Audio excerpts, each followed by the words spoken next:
As autoridades do estado de São Paulo estão chegando aqui em Curitiba, Paraná.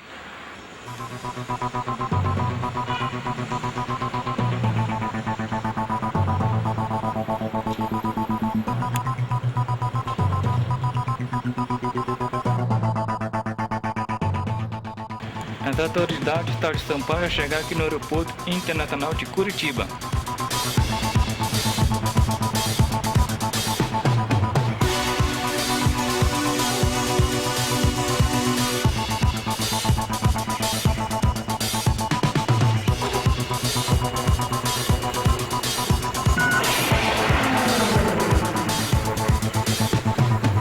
O avião acabou de chegar.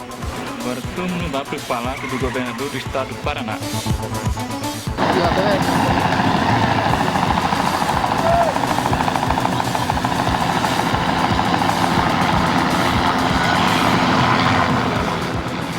O governador do estado de São Paulo e de Curitiba está sobrevivendo na cidade de Curitiba.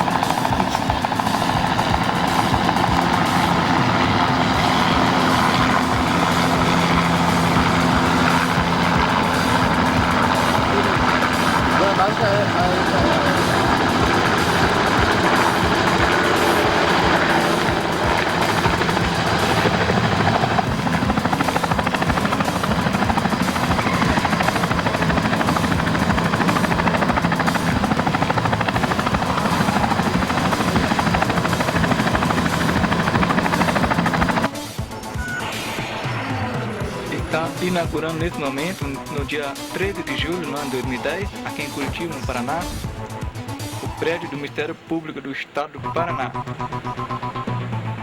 As autoridades do estado de São Paulo e já entrou naquele avião branco ali, ó. E os outros integrantes que estão ali atrás também já entraram no avião.